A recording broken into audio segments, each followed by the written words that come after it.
Okay, so I think the best way I can explain this is the same way we look after our mental health. We all have to eat healthy vegetables. Yep. Can you hear me? Yeah. Okay. Yes. Loud and clear. Yeah. So the same way we look after our mental health is the same way we need to look after the way we look after our mental health is the same way we have to look after our physical health. Um, and I think even within our communities, when we look back when we were growing up, there's loads of things that our elders did that now I look back and I think that was looking after their mental health. Uh-huh. But then we didn't know that they were doing that. So to look after your mental health, you have to do, it's not something that you can do once and then you stop. It has to be something that you continuously do so that you equip yourself with the skills and abilities to then cope with stress when stress comes.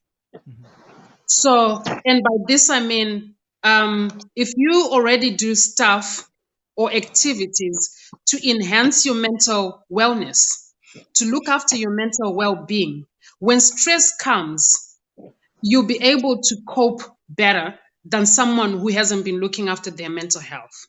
And I'll elaborate further. So, an example is doing things that make you feel good, because those are the things that will increase the dopamine levels in your brain and they give you that excitement. And these are things that we should be doing regularly.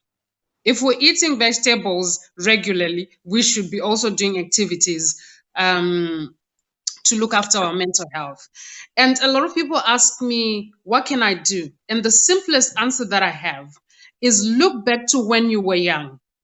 Is the things that you loved to do that you stopped doing because you became an adult and you got busy.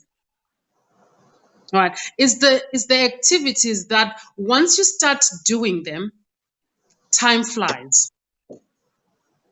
So those are the things that we have to be doing regularly. It could be walking for one person, just going for a walk. That's looking after your mental health. Yep. I did a video recently and I crochet. And once I get my yarn and my crochet and my knitting needles, I can be there.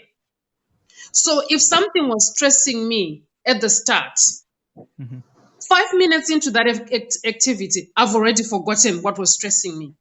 Yep. So it's having the ability to distract yourself from the noise of the world or from the constant worry of thoughts. So to be able to then fully function and look after your mental health, you have to practice doing this. So the same way we feed our body with healthy food, that's the same way we have to be feeding our minds as well. And we all have that one activity that we can do. So for some people, it could be having a long bath. If it relaxes you and makes you forget the stuff that you were constantly worrying about, then you're looking after your mental health. It could be coloring. Most of us stopped coloring when we left kindergarten. But if you look at it, there's coloring books for adults. Yep. You try it even with kids when they're being destructive and you want them to sit down and be calm. Just give them something to color. After a few minutes, they're so focused on that activity that whatever it is that was going on around them, it ceases being a problem. For other people, it could be cooking. If cooking is the thing that brings you inner peace, then cook. And if you end up with a lot of food, go and give it to the homeless. And, Correct. and one of the most profound things that I got told when I had depression was do something for other people when you're feeling your lowest. And the work that I do now is because during the time that I was depressed, I volunteered. You don't volunteer because you've got spare time. You create time to do good and serve others. Excellent. So I had the problems, I had all my problems on my shoulders, and I would go and volunteer. And by the time I've left those ladies, I'm laughing, I'm filled with laughter. And then I come back home and I'm feeling better about myself. For some people, it's gardening. If it brings you inner peace and joy, do more of it. Then you'll be able to identify when you're starting to feel low, you go to those activities. Now you see a lot of people during this pandemic, people have started baking, right?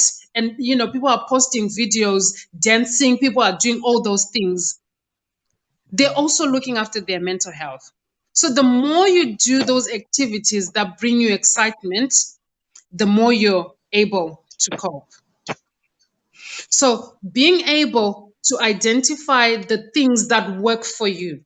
So that for me, for speaking for myself, when I've crocheted, when I've gone for a walk, when I've done some coloring and I've read, and none of those activities have worked, I know for me it's time to go and see my GP, my psychologist, and get some help. So we need to be getting into a habit of where we look after our mental health and we know ourselves so much that when you've exhausted all the skills that you have, then you know it's time to reach out. So we have to start practicing and looking for those activities. And it's usually the activities that we think, oh, we're now too adult to do. Dance. If dancing is the thing that makes you feel good when you're about to cry, put on that song and dance like no one is watching. And be rest assured, you're going to hit repeat or you're going to play another song. So the more you do that, the more then you get into a cycle of looking after your mental health and doing things that make you feel good. If it's putting on makeup, ladies, it doesn't matter. You're not going anywhere. If it's going to bring you inner peace during that period of your life, then do more of it if it makes you feel good.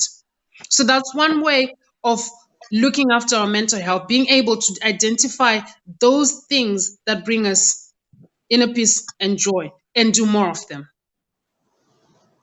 In addition to that, I think big thing is be kind to yourself. Yeah. This is what is called self-care. I mean, look at yourself, talk to yourself, and you tell yourself that I care about you. And you're touching yourself and you're touching your heart and you're saying, I care about you. Because you see, at the end of the day, grief can cause cardiovascular diseases, issues, stroke, and others. So the big thing is, since you know that it is not something that can make you happy, you keep getting sad and sad. So the best thing is cheer yourself up and say that you're able to take care of yourself. Another thing is get the right amount of sleep. Yeah.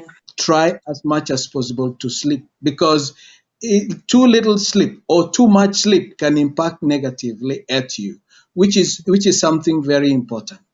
Eat healthy, drink lots of water. Try Yeah. also to learn the breathing way of mindful breathing, so that you can be able to take a few in and then out, in and out, focusing your mind on getting well. I think those are major, major important things. And